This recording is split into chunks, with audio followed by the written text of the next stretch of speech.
ನಮಸ್ಕಾರ ಗೆಳೆಯರೆ. ಬಾಲಿವುಡ್ ನಟ ಸಂಜಯ್ ದತ್ ಬಾಲಿವುಡ್ನಲ್ಲಿ ಮಾತ್ರವಲ್ಲದೆ ದಕ್ಷಿಣದಲ್ಲಿಯೂ ದೊಡ್ಡ ಸದ್ದು ಮಾಡುತ್ತಿದ್ದಾರೆ.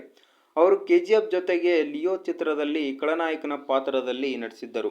ಪ್ರಪಂಚದಾದ್ಯಂತ ಲಕ್ಷಾಂತರ ಅಭಿಮಾನಿಗಳಿದ್ದಾರೆ. ವಿಶೇಷವಾಗಿ ಮಹಿಳಾ ಅಭಿಮಾನಿಗಳು ಹೆಚ್ಚಿನ ಸಂಖ್ಯೆಯಲ್ಲಿದ್ದಾರೆ. ಈ ಸ್ಟಾರ್ ನಾಯಕನ ಮೇಲೆ ವ್ಯಾಮೋಹ ಹೊಂದಿದ ಮಹಿಳಾ ಅಭಿಮಾನಿಯೊಬ್ಬರು ತಮ್ಮ ಎಲ್ಲ ಆಸ್ತಿಗಳನ್ನು ಬರೆದುಕೊಂಡು ಸಾವನ್ನಪ್ಪಿದ್ದರು. ಜೀವನದಲ್ಲಿ ನಡೆದ ಒಂದು ಅಚ್ಚರಿಯ ವಿಚಾರ ಹೇಳಲೇಬೇಕು. 2018ರಲ್ಲಿ ನಡೆದ ಒಂದು ಘಟನೆ ಅವರಿಗೆ ಸಾಕಷ್ಟು ಅಚ್ಚರಿ ತಂದಿತ್ತು. ಇದು ಅವರ ಬಗ್ಗೆ ಇರುವ ಕ್ರೇಜ್ಗೆ ಸಾಕ್ಷಿ. ಅವರ ಮೊದಲ ಚಿತ್ರದಿಂದ ಹಿಡಿದು ಎಲ್ಲ ಚಿತ್ರಗಳನ್ನು ನೋಡಿದ ನಂತರ ನಾನು ಅವರ ದೊಡ್ಡ ಅಭಿಮಾನಿಯಾಗಿದ್ದೇನೆ. ಸಂಜಯ್ ದತ್ ಅವರೇ ತನ್ನ ಪ್ರಪಂಚ ಎಂಬಂತೆ ಅವಳು ಬದುಕುತ್ತಿದ್ದಳು. ನಿಶಾ ಪಟೇಲ್ ಅವರ ಹೃದಯ ಮತ್ತು ಮನಸ್ಸಿನಲ್ಲಿ ಸಂಜಯ್ ದತ್ ವಿಶೇಷ ಸ್ಥಾನವನ್ನು ಹೊಂದಿದ್ದಾರೆ. ಆದರೆ ಅವಳ ಪ್ರೀತಿ ಬಹಿರಂಗವಾಗಿರಲಿಲ್ಲ. ಸಂಜಯ್ ದತ್ ಅವರಿಗೂ ತಿಳಿದಿರಲಿಲ್ಲ.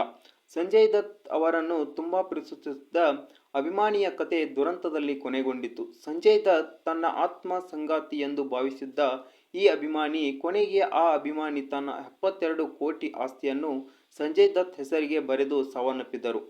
2018ರಲ್ಲಿ ಮುಂಬೈ ಪೊಲೀಸರು ಸಂಜಯ್ ದತ್ ಅವರನ್ನು ಕರೆಸಿದರು. ಪೊಲೀಸರು ಕೇಳಿದ್ದನ್ನು ಕೇಳಿ ಸಂಜಯ್ ದತ್ ಆಘಾತಕ್ಕೊಳಗಾದರು. ನಿಮ್ಮ ಅಭಿಮಾನಿ ನಿಶಾ ಪಟೇಲ್ ತನ್ನ ಆಸ್ತಿಯನ್ನು ನಿಮ್ಮ ಹೆಸರಿಗೆ ನೋಂದಾಯಿಸುವುದಾಗಿ ಹೇಳಿದರು. ನಿಶಾ ಪಟೇಲ್ ಅನಾರೋಗ್ಯದಿಂದ ನಿಧನರಾದರು. ಮನೆಯಲ್ಲಿ ಒಂಟಿಯಾಗಿ ವಾಸಿಸುತ್ತಿದ್ದ ನಿಶಾ ಪಟೇಲ್ ಅವರ ಶವವನ್ನು ವಶಕ್ಕೆ ಪಡೆದು ಮರಣೋತ್ತರ ಪರೀಕ್ಷೆ ನಡೆಸಲಾಯಿತು. ಮನೆಯನ್ನು ಶೋಧಿಸಿದಾಗ ವಿಲ್ ಸೇರಿದಂತೆ ಹಲವಾರು ದಾಖಲೆಗಳು ಪತ್ತೆಯಾಗಿವೆ. ಈ ದಾಖಲೆಗಳಲ್ಲಿ ಅವರು ತಮ್ಮ ಎಲ್ಲಾ ಆಸ್ತಿ ಮತ್ತು ಬ್ಯಾಂಕ್ ಖಾತೆಯಲ್ಲಿರುವ ಹಣವನ್ನು ಸಂಜಯ್ ದತ್ ಅವರಿಗೆ ವರ್ಗಾಯಿಸಬೇಕು. ಪೊಲೀಸರು ಈ ದಾಖಲೆಗಳನ್ನು ವಶಪಡಿಸಿಕೊಂಡು ಸಂಜಯ್ ದತ್ ಅವರಿಗೆ ಮಾಹಿತಿ ನೀಡಲು ಕರೆ ಮಾಡಿದರು. ಸಂಜಯ್ ದತ್ ಅವರನ್ನು ತನಗಿಂತ ಹೆಚ್ಚಾಗಿ ಪ್ರೀತಿಸುತ್ತಿದ್ದ ಅಭಿಮಾನಿ ತಮ್ಮ 72 ಕೋಟಿ ಆಸ್ತಿಯನ್ನು ಸಂಜಯ್ ದತ್ ಅವರಿಗೆ ಬಿಟ್ಟು ಹೋಗಿದ್ದು ಅವರನ್ನು ತೀವ್ರವಾಗಿ ಕಲಕಿತು. ನಿಶಾ ಪಟೇಲ್ ತಮ್ಮ ಅಭಿಮಾನಿ ಎಂದು ತಿಳಿದು ಸಂತೋಷವಾಯಿತು. ಆದರೆ ಅವರ ಸಾವಿನ ಸುದ್ದಿ ಕೇಳಿ ದುಃಖವಾಯಿತು. ನಿಶಾ ಪಟೇಲ್ ಜೊತೆ ತನಗೆ ಯಾವುದೇ ಸಂಬಂಧವಿಲ್ಲ. ತಾನು ಅವಳನ್ನು ಭೇಟಿಯಾಗಿಲ್ಲ. ಅವಳು ಯಾರೆಂದು ತನಗೆ ತಿಳಿದಿಲ್ಲ.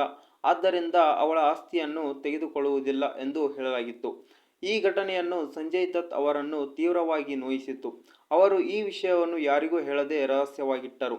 ಅಭಿಮಾನಿಯೊಬ್ಬರು ತಮ್ಮ 72 ಕೋಟಿ ಆಸ್ತಿಯನ್ನು ನಟನೊಬ್ಬನಿಗೆ ದಾನ ಮಾಡಿ ನಂತರ ಸಾವನ್ನಪ್ಪಿದ್ದಾರೆ ಎಂಬುದು ಆಘಾತಕಾರಿಯಾಗಿದೆ. ಈ ವಿಡಿಯೋ ಇಷ್ಟ ಲೈಕ್ ಮಾಡಿ, ಸಬ್ಸ್ಕ್ರೈಬ್ ಮಾಡಿ. Thank you.